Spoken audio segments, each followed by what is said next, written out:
좋은 봄날 조선시대 성종 임금이 기원이라는 후궁과 함께 뜰을 거닐면서 시심을 돋웁니다.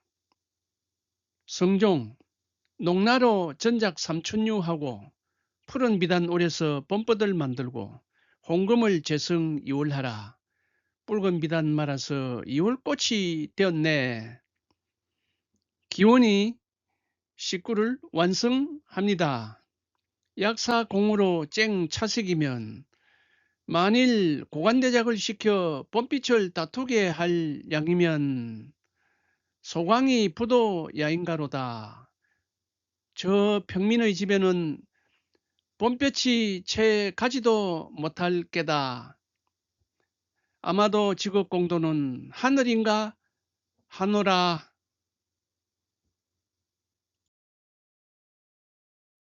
시청자 여러분 안녕하십니까. 이재익학정TV 반갑습니다. 이재익학정TV는 매번 등산 다니고 여행한 것 자랑 삼아 올린다고 조회수가 많지 않습니다. 그 속에서 역사와 문학을 얘기하며 자연의 아름다움에서 정서를 순화시키고 정신적 휴양을 주며 때로는 올바른 역사관 정론, 문화를 논합니다. 또 아름다운 음악이 있습니다. 오늘은 뱀사골에서 법의 정신을 한번 생각해 봅니다. 앞에서 기원이 햇볕은 하늘의 공도이다. 평민에게도 봄볕이 돌아가게 공평무사하다. 공평하고 개인의 사리사욕이 없음을 말합니다.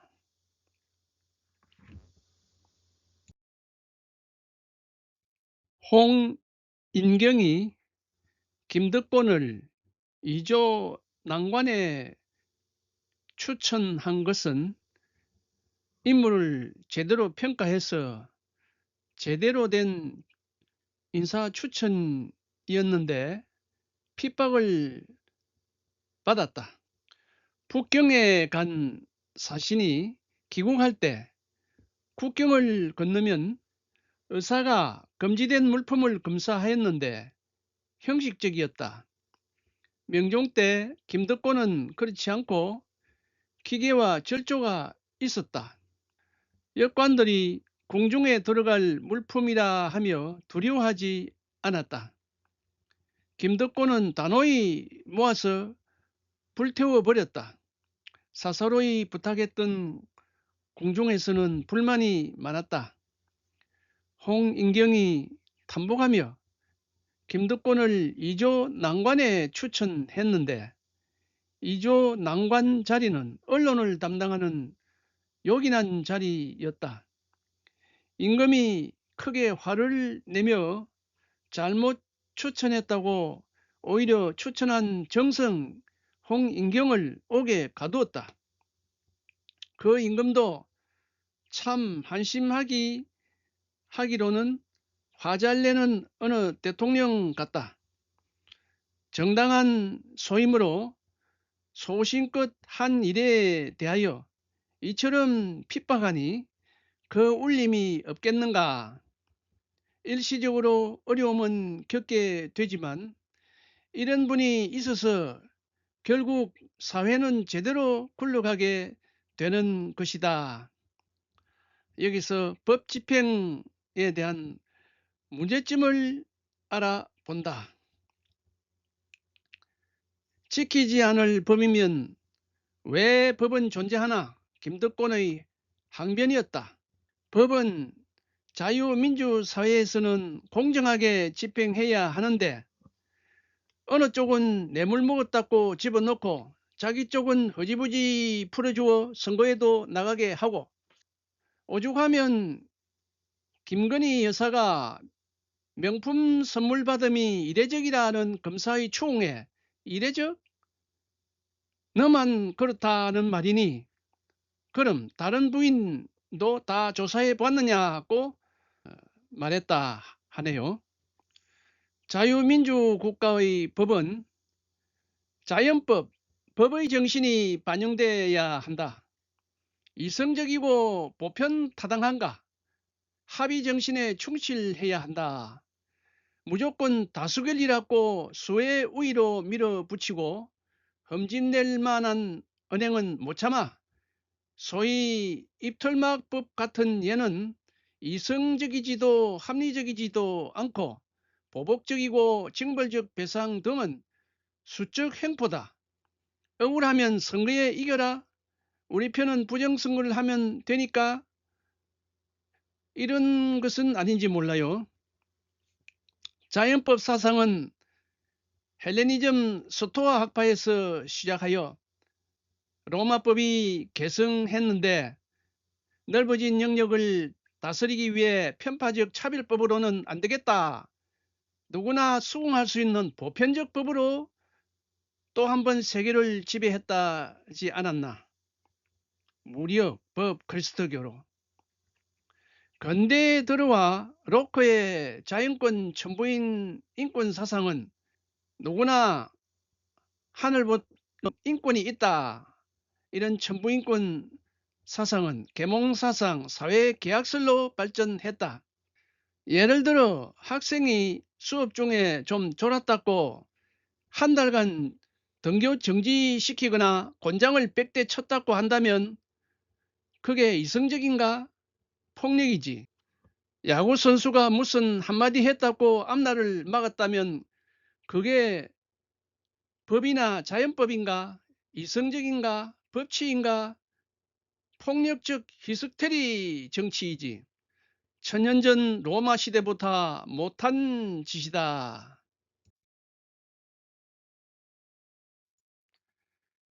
김수황이 박진환이 어린아이 초상에 부조를 한 것에 대하여 유사에 붙였다는 이야기. 현종 때 의정 김수황이 임금께 아뢰었다. 사대부의 상사에 부의를 보내는 것은 상례이나 10세 전후의 어린아이 초상에 부의를 보내는 것은 문제가 있습니다.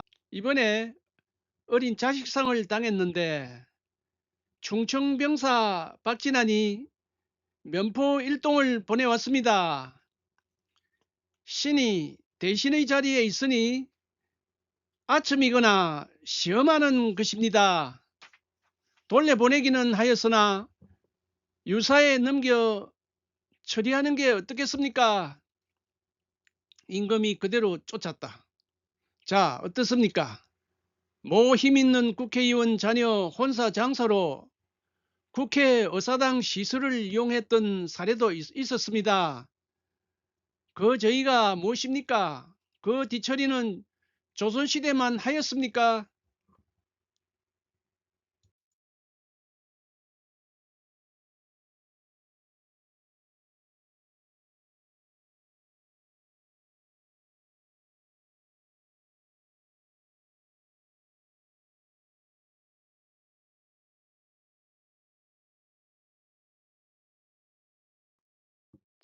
다산 적약용이 검정찰방으로 있을 때 참판 유이가 홍주 목사로 있었는데 공사의 일을 의논하고자 편지를 보냈는데 소식이 없어 직접 찾아가서 사정을 알아봤더니 공적인 문제는 공문으로 보내야지 편지로 하시면 어떻게 합니까?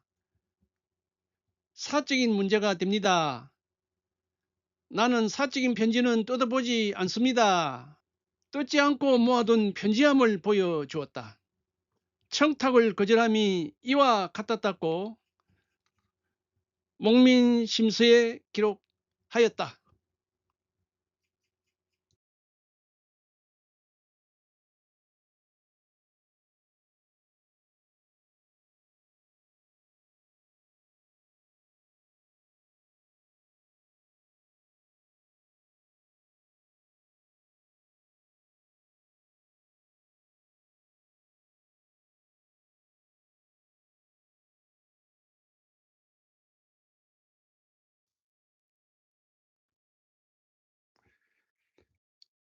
홍담은 병조 판서로는 안 돼.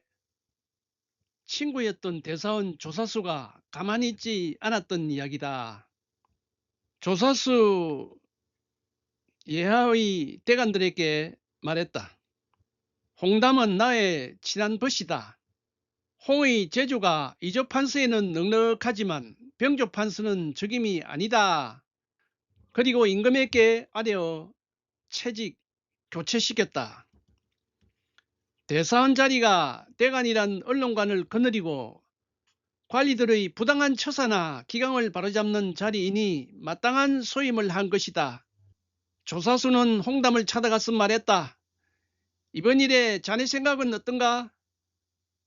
홍담이 솔직히 말했다. 내가 병조 판서가 되는 것이 감당할 만한 일이 아니어서 속으로 걱정이 많았는데 자네가 여론을 주장하고 있으므로 믿고 걱정이 없었다고 실토하였다. 안 될 만한 인물은 안 되는 거지. 21세기 대한민국에서 희한한 일이 벌어지고 있다. 방위병 출신으로 성실히 근무하지도 않고 탈영한 이력을 감추고 국방장관이 되어 상군사관학교를 통합해서 그 위상을 약화시키려고 하며 전방의 군인들의 경계태세가 해이되도록 모르는지 방치하는지 국방장관 자리는 한치의 하자도 없는 인물이 오직 대한민국을 지키겠다는 엄정한 인물인가 하는 점과 엄정한 능력을 발휘해야 하는 자리여야 한다. 내 편이고 말 잘 듣겠다고 갖다 앉히면 안 된다. 쿠데타를 일으킨 전력이 있으니 응징으로 육군사관학교를 3군사관학교와 통폐합하겠다고 그러면 한국전쟁에서 나라를 지키고 국방의 간성으로 혁혁한 공로는 무엇으로 명예를 보답하나? 쿠데타? 역사적으로 무질서와 부패가 극에 달했을 때 일어나는 비상수단으로 구국의 결단으로 일으킨 혁명의 역사적 전개가 많다. 불편한 진실이기도 하다. 육사제도가 문제가 아니고 시대적 정치 상황과 몇백 년에 나타날 수 있는 인물 개인의 통찰력과 역량에 의한 것이지 육군사관학교 제도가 무슨 관계가 있나? 조선시대 연산군을 몰아낸 중종반정, 광해군에 대항한 인조반정이 그러했고 5.16 군사혁명이 그러했다. 프랑스 대혁명으로 혼란과 공포정치에서 안정시킨 나폴레옹의 혁명군이 그러했다. 검사들 무섭다고 검사제도 체제를 무력화시켜 자신들의 범죄를 세탁시키고 범죄 천국이 되게 하고 있으니 우리 속담에 구대기 무서워 장 못 담을까? 쿠데타가 괜히 일어나나 몇십 년 몇백 년의 우려를 한다면 돈 플러스 인기 영합하고 선거에나 이용하려는 하수정치 말고 깨끗하고 공정하게 부강병 정치를 한다면 무슨 걱정인가? 태평세대에 쿠데타 걱정한다면 스스로 문제가 많음을 시인하는 꼴이다. 뱀사골 용못된 이무기가 참선하는 스님을 잡아먹었다는 전설이 있는 곳이라 하지만 그렇다면 이 좋은 성경에서 참된 용도 나왔을 것. 그렇다면 부패한 정상배들 좀 잡아가는 전설은 어떤가? 이 좋은 성경에서 귀와 눈을 좀 맑게 하고 머리를 좀 식혀가야